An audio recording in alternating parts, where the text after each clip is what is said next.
Good morning 9th class. आज हम पढ़ने जा रहे हैं chapter 13 why do we fall ill. हम बीमार होते ही क्यों हैं। ये जो टाइम है ये भी बीमारी का ही चल रहा है। आप कई महीनों से घर पे हैं। किस वजह से?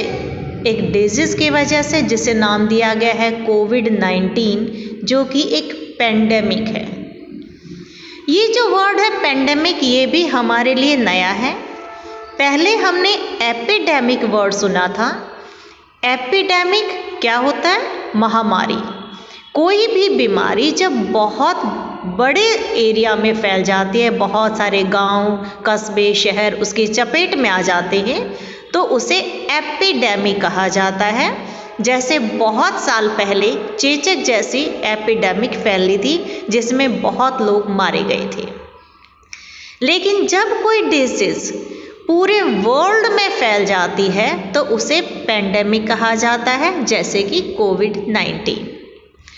सिर्फ यही क्यों, बहुत सारी डिजीज का नाम आपने सुना है।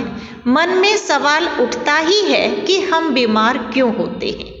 तो इस चैप्टर में हम यही पढ़ेंगे कि हम बीमार क्यों होते हैं और उन डिजीज से कैसे बचा जा सकता है। इसके लिए थोड़ा सा हम पढ़ते हैं कि हमारी स्ट्रक्चर कैसी है, क्या क्या रीज़न हो सकते हैं। हमें पता है कि ऑर्गेनिजम्स किससे मिलकर बने हैं? सेल से। Cells are the basic unit of organisms. Cells बहुत सारे केमिकल सब्सटेंसेस से बनी होती हैं। ये substance carbohydrate, fats, proteins, lipids, vitamins, minerals और बहुत सारे हो सकते हैं। सेल एक डायनामिक प्लेस है जहाँ पे हमेशा कुछ न कुछ होता रहता है।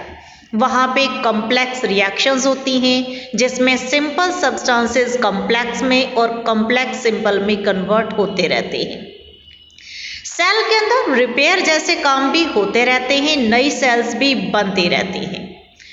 हमारे सेल्स, टिश्यू या ऑर्गन्स, यहाँ भी बहुत सारी एक्टिविटीज़ होती रहती है। हमारे टिश्यूज़ की भी, ऑर्गन्स की भी खास एक्टिविटी होती है।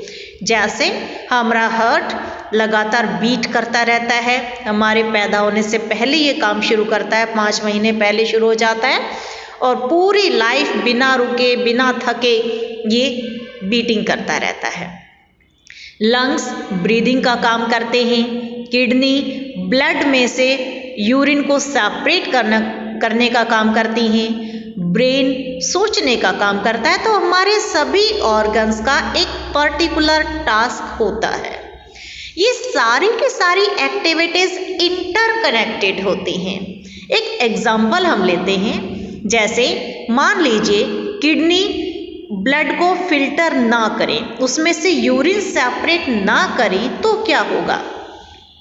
ऐसी पोजीशन में बहुत सारे पॉइजनस सब्सटेंस हमारी बॉडी में एक्यूमुलेट हो जाएंगे, इकट्ठे हो जाएंगे। ऐसी कंडीशन में ब्रेन सही ढंग से सोच नहीं पाएगा। तो इन सब का इफेक्ट क्या होगा कि हम बीमार हो जाएंगे। हमारी सारे सिस्टम सही ढंग से काम नहीं कर पाएंगे। अब हमारी सभी एक्टिविटीज़ के लिए एनर्जी चाहिए और एनर्जी हमें पता है कहाँ से आती है? फूड से आती है। तो सभी सेल्स और टिश्यू को प्रॉपर वर्किंग के लिए क्या चाहिए? फूड भी चाहिए। अब जो है कोई भी चीज़ जो हमारे सेल्स और टिश्यू को सही ढंग से काम करने से रोके तो क्या होगा?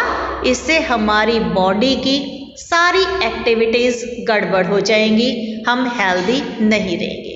तो इस चैप्टर में हम हेल्थ और डिजीज से जुड़े हुए इश्यूज के बारे में पढ़ेंगे। सबसे पहले हेल्थ की सिग्निफिकेंस की बात करते हैं। हम हेल्थ जैसा वर्ड अक्सर अपनी डेली लाइफ में यूज़ करते हैं। अक्सर हमने कहा है कि आज मेरी दादी की तबीयत थोड़ी ठीक नहीं है, वो हेल्थ उनकी ठीक नहीं चल रही आजकल। आपकी टीचर भी आपको कई बार डांट देती हैं कि आपका हेल्दी एटीट्यूड नहीं है। तो यहाँ पे हेल्थ का मतलब क्या है? अगर हम इसको सोचें तो इसका मतलब हेल्थ का मतलब हमेशा ही सब कुछ सही होना होता है। जैसे हम एग्जाम्पल लेते हैं अपनी ग्रैंड मदर का। ग्रैंड मदर के लिए हेल्थ का मतलब क्या है कि वो आस पड़ोस में जा सकती हैं, वो मार्केट जा सकती हैं, वो घूम फिर सकती हैं, अपना काम खुद कर सकती हैं, तो हम क्या कहेंगे, हमारी ग्रैंड मदर हेल्दी हैं। और जब वो ये सब काम नहीं कर पाती है तो हम कहेंगे कि उनकी हेल्थ ठीक नहीं है। ठीक ऐसा ही जब आप क्लास में पढ़ रहे होते हैं, आपका पूरा ध्यान पढ़ाई में है, जो टीचर आपको बता रही है आप उसे फॉलो कर रहे हैं, तो इससे आप चीज़ों को बहुत अच्छे से समझ पाते हैं। इसे हम कहेंगे हेल्दी एटीट्यूड। और जब आपका ध्यान पढ़ाई में नहीं होता, आप टीचर को फॉलो नहीं कर रहे हैं, तो क्या हो जाएगा, वो एटीट्यूड हेल्दी नहीं रहेगा। तो हेल्थ क्या है, health is a state of being physically, mentally and socially fit. तो आप तीनों तरीके से फिट हैं। आपकी फिजिकल यानी कि आपकी बॉडी भी बिल्कुल ठीक है, आपका माइंड भी सही ढंग से काम कर रहा है, और आपका जो व्यवहार है दूसरों के साथ वो भी बिल्कुल सही है। तो आप कैसे हैं, हेल्दी हैं। अब हेल्थ किस पे डिपेंड करती है, हमारी पर्सनल हेल्थ जो है वो कम्युनिटी के ऊपर भी डिपेंड करती है। कैसे, ह्यूमन बीइंग्स सोसाइटीज़ में रहते हैं, हमारा सोशल एनवायरनमेंट एक इम्पॉर्टेंट फैक्टर है पर्सनल हेल्थ के लिए। हम चाहे गांव में रहें, शहर में रहें, कस्बे में रहें, कहीं पे भी रहें, तो हमारा जो फिजिकल एनवायरनमेंट है वो सोशल एनवायरनमेंट से ही डिसाइड होता है। सोचो क्या होगा, कोई भी एजेंसी अगर हमारे घरों से कचरा उठाने ना आए और उसे डिस्पोजल की रिस्पॉन्सिबिलिटी भी ना ले।